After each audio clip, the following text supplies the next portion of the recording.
Just want to say a huge thank you to Simonic for helping narrating 2 of these stories for me. I'll leave a link to her channel in the description.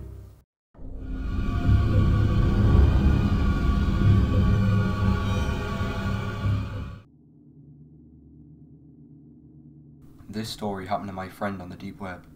I had a pretty scary experience too, but mine was a few years ago. This story happened to my friend just 1 week ago. For those who don't know, the deep web is pretty much the internet that isn't indexed by search engines like Yahoo, Google, Bing, etc. It can only be accessed by special softwares such as Tor. To give you some context, this is the friend that showed me how to get onto the deep web. He's always been really fascinated with it, but after my horror story experience with deep web hackers, he pretty much took a long break. He didn't resume using the deep web until about a year after my story, but he didn't tell anyone.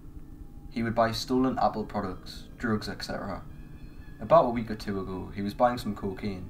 It wasn't from the seller he normally buys from though, but it was really cheap, so he gave the seller his address and a fake email he used, so they could stay in contact until the deal was done.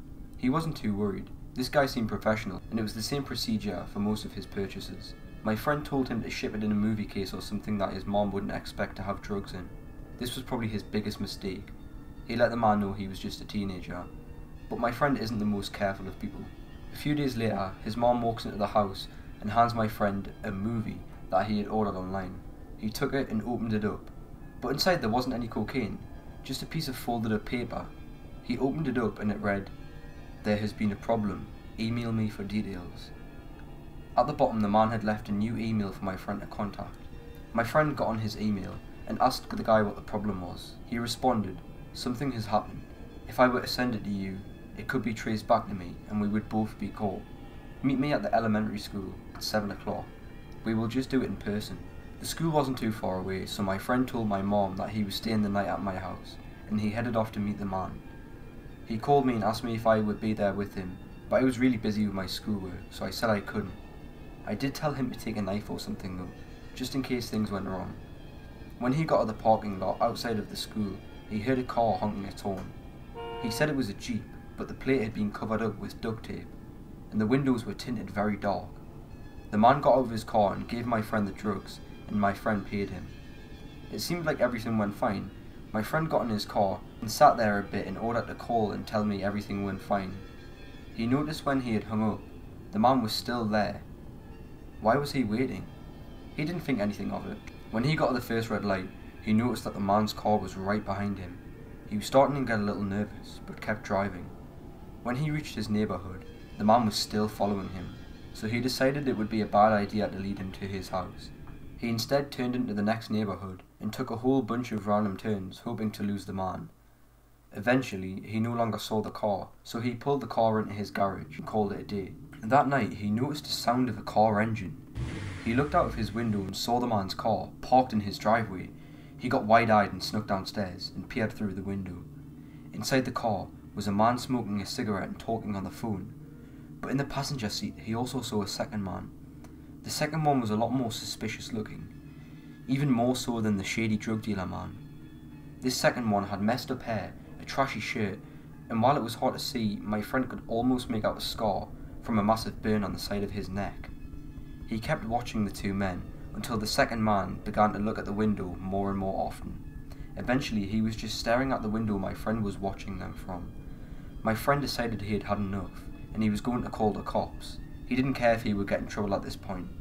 He moved away from the window and called the police, who told him to grab a weapon or something to defend himself and wait for the police. He had waited for about 5 minutes when he saw a figure quietly coming out of his mom's room who was still sleeping. The man shut the door behind him and noticed my friend had seen him.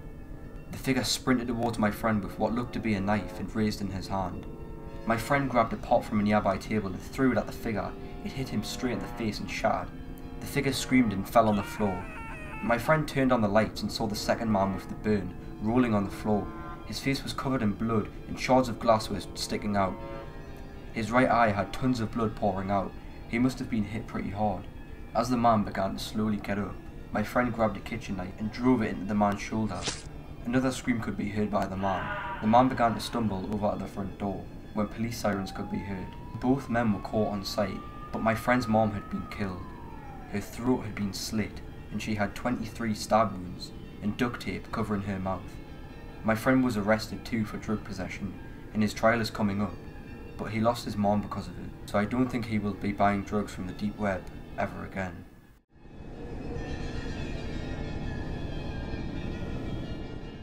I didn't think that I would be next. I didn't think it would ever happen to me. I had thought that they wouldn't be able to find me, or that I was just far out of their reach. I was dead wrong, because that is exactly what he was looking for. Now, as I write this, I am being stalked down like a mouse by a cat. I suppose I should tell you, though, how I got to this point. I was home alone one night and decided to browse the deep web. For those of you who don't know, the deep web is a place you should never visit unless you have the stomach for it. It is a darker side of the web that contains just about every vile thing about humanity that you can imagine. However, unless you have these things called bitcoins, you can't access this darker stuff. But if you find the right sites and have the patience, you may be able to get bitcoins for free. Anyway, I got curious on this night and thought, Mom won't be home for a while, one peek can't hurt. I heard about the deep web by listening to some horror stories narrated on YouTube. The narrators all say that they're true, but I have my doubts. In the stories, they all state that those who don't know how to access the deep web, you need to download a browser called Tor that allows you to browse more anonymously than incognito on Google. So, I downloaded Tor and got to work. It wasn't as bad as the story said it was. Worst thing that I came across was the black market. While browsing, I came across a link. The link was called Gateway to the Shadow Web, that read, send 0.3 BTC to this web address. You will receive access instructions and the link address in 1 to 2 days. After a great deal of time, I had accumulated enough bitcoins and sent them to the address. The next day went by without an email until the day after, when I finally received a confirmation email. That night, I went on the Shadow Web and did some browsing. I stayed away from the gory sites and the red rooms as much as possible and focused more on the forums because I knew what to expect on there. I ran across this one forum that had these people chatting about many dark things surrounding the chat topic. As I was scrolling, I noticed at the very bottom some anonymous user left nothing more than a link. Being the curious child that I am, I clicked on it, thinking that it would lead to an article or something on that topic. As much as I would like to say that it led to another forum, I can only say that it led to what I feared it would be, a red room. Before I go any further, I will explain what a red room is. Most red rooms are known for being gory in some way, and most people who don't know this are never prepared. The only way that you can exit out of a red room is by cutting the power source from the computer. If I had known this, I wouldn't have been in this mess. I knew what to expect, which is why I desperately wanted to get out. However, I didn't know how to get out since I had never had experience with them. It was dark at first, which scared me, but when a masked man appeared on the screen and started talking, that's when I felt the fear sink in. "Welcome, everyone," he exclaimed with delight. "I know that you all aren't here to watch me talk all night, so I'll just get to it. Tonight we have a young woman from the streets. She has no idea what an honor it is to be a part of this tonight and how she will be remembered for the future. Although she won't profit from this, some of you will. But before we start betting, I need to go over the rules just to ensure things won't get crazy." Rules? Betting? What? I couldn't even think straight at this point because I was just so bewildered by this. After the masked man went over the rules, I had finally understood what was about to begin.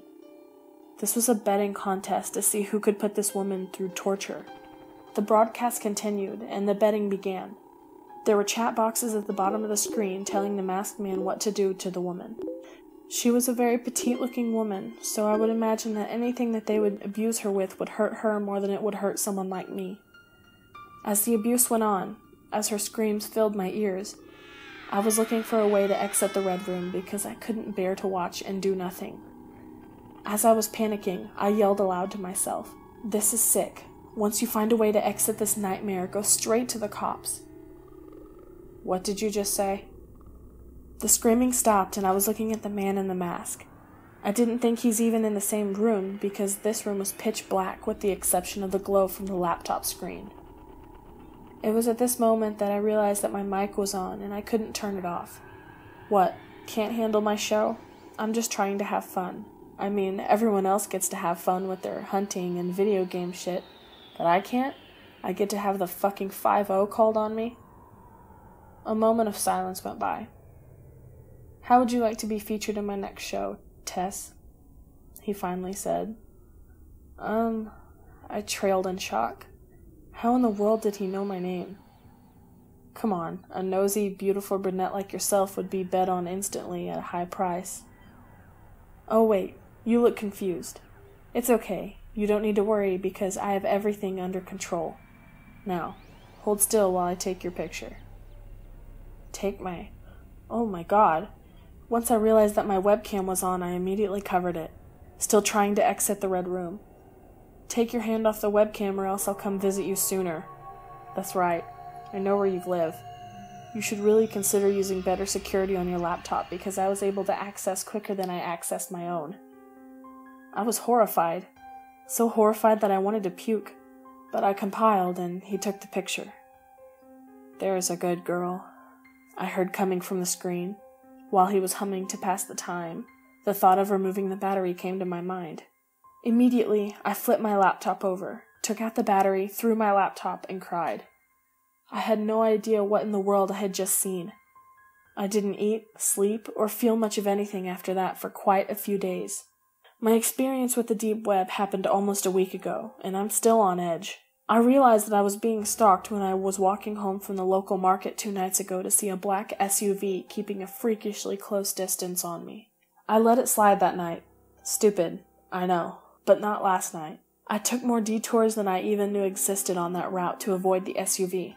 When my mom asked, I just told her that there was an incredibly long line at the market. I had the same thing happen to me tonight, and I have no doubt that this is connected to my encounter with the deep web.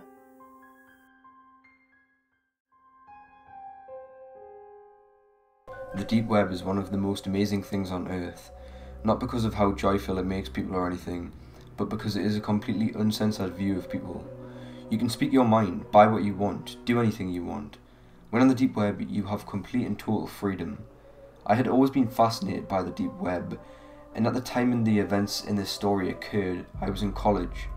Lots of people at my campus had really been getting into accessing the deep web. It was almost like a trend. With so many people getting on it, it seemed perfectly safe for me to give it a try. Now, I had always heard of the deep web horror stories of hacking, stumbling on disgusting sites, and people somehow even finding your address. These stories were mainly what kept me off the deep web, but with most of the people at my college using it on a normal basis, I decided to give it a go. I asked a friend to come over and help me set it up. When my friend arrived, we opened up my laptop and he began to set everything up.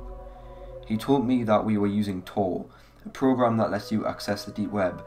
He also asked me if I was planning on doing anything illegal, to which I replied no.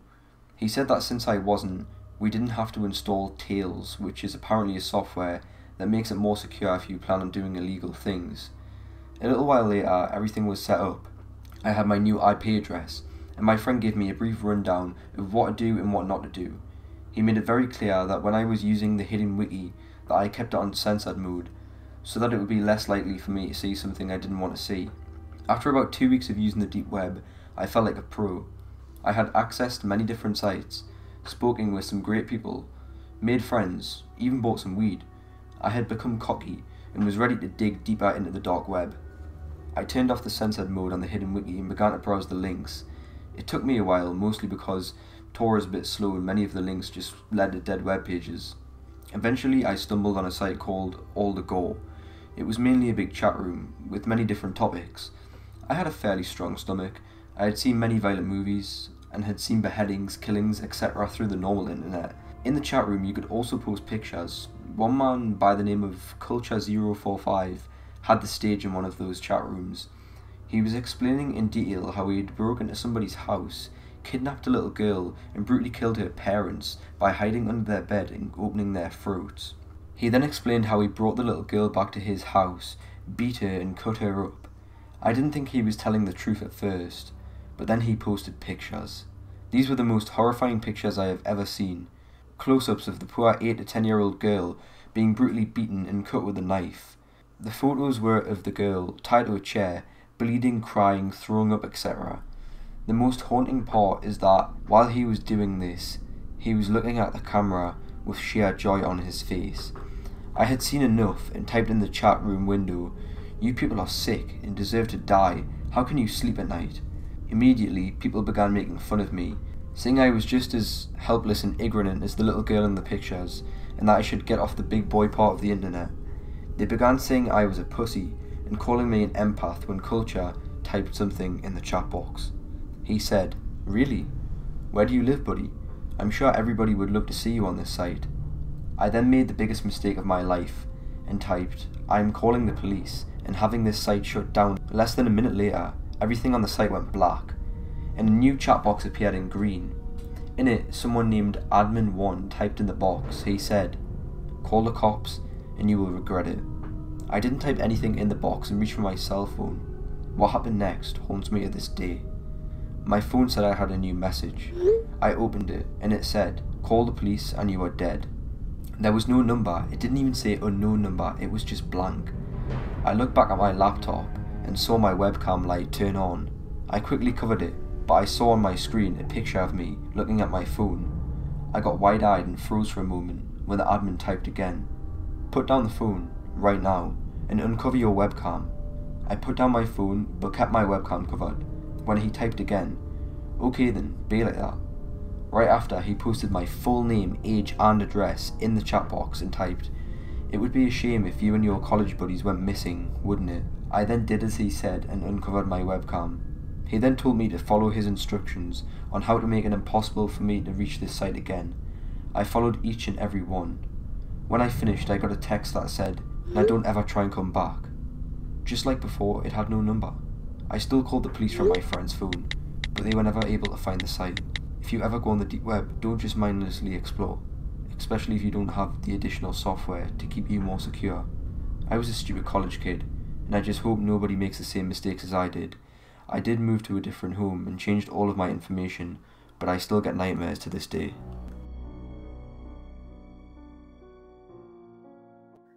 This story is 100% real and is about an experience I had going on the deep web.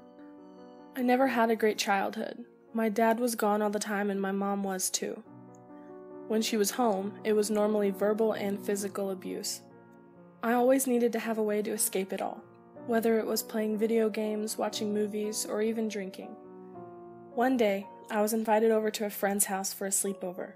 When I got there, she immediately told me she had something to show me. We went upstairs and she showed me her laptop. She said she had gotten onto the deep web. We stayed up till late at night browsing through all the interesting things on it. She showed me how to use it and I took some notes. The next day I decided to try it out for myself. I downloaded the software and was good to go. When on the deep web, there is a page full of links. In order to go on the sites, you need to keep clicking on the new links that pop up. At first, it was very boring. Tons of dead websites or disgusting ones filled with videos of real people getting killed. Eventually, I found a forum. I can't remember what it was about, but I asked how to get to any interesting sites that were not illegal. One guy sent me a link and said it was a site that contained leaked government documents. I thought that was interesting, so I clicked on it. When I pulled up the page, I was pretty shocked. It was a whole bunch of videos of people getting tortured, raped, murdered in the most horrible of ways. I have a pretty strong stomach, so I was ready to ignore it and just exit out. But I realized that all the videos were playing at once. When I moved the mouse over one, there was no bar that let you pause or stop it. That's when it hit me. These were all thousands of live streams. I clicked on one that said "Homeless man kidnapped in my basement." In it, a man was tied to a chair, covered in blood. To his left was a table, and on it was a whole bunch of tools like axes, knives, drills, hammers. And there was a hooded man standing by it. On the right of the live stream, there was a chat box, and people were requesting the hooded man to do various things, like cut off the homeless man's hand, rip out his hair, etc. Eventually, one man in the chat box said that he would pay several Bitcoin for the hooded man to gouge out the homeless man's eyes. The hooded man agreed and grabbed what looked like a fork off the table. He began to walk to the homeless man. I quickly closed the live stream, but I could still hear it. I tried to leave the site, but it was frozen, and I could only hear the horrible sounds coming from the stream. A few seconds later, the sound stopped, and a chat box appeared in the center of the screen. I couldn't exit out, but then in the box somebody typed in, "Hello, how did you like the site?" I paused for a moment, not sure if it was some kind of automated message, but then they typed again, "Are you going to answer?" I stayed frozen in place, but eventually typed in, "Who is this?" The person explained that they were the owner of the site and that they liked to greet first-time users whenever they could. I got a disgusted look on my face, and this is where things got really scary.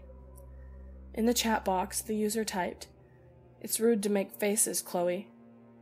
My eyes got wide and I noticed my webcam was on, when I always keep it off. Also, how did this person know my name? I covered up the webcam with a sticky note and typed, "How do you know my name? I'm calling the police." There was a brief pause and then horrifyingly, a whole bunch of data was posted in the box. I looked at it and realized what it was. Everything about me.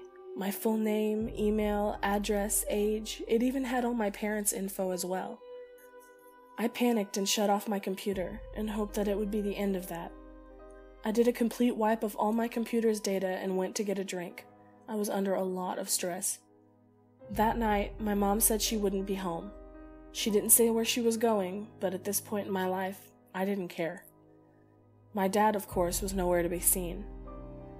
I couldn't sleep, so I stayed up watching a movie. I fell asleep on the couch. I don't know why, but at about 2:30 in the morning, I woke up. The TV was still on and it gave off a dim light, but when I opened my eyes a little more, I almost screamed. There was a man standing just a few feet away from me with a mask on. I flew off the couch and darted to the door. I heard heavy footsteps coming after me. I flung open the door and ran outside, screaming as loud as I could, trying to get somebody's attention. I looked behind me and saw the man. He was running, and he was faster than me. I screamed louder and noticed I had tears running down my face. Then, a bag wrapped around my head and I was pushed to the ground with such force that I felt blood in my mouth. I heard a car speed up beside me and I was being dragged to the sound of it. They were taking me away, and I was probably going to be on that site. I had almost expected my death when the man in the mask screamed in pain and dropped me. I pulled the bag off my head and saw a van speed away, and I saw my neighbor hitting the masked man with a baseball bat. The police arrived, took the masked man in, eventually caught the van and shut down the site. My mom and I moved out, and I will never, ever go on the deep web again. And I encourage others to never go on it either, or at least be safe when they do.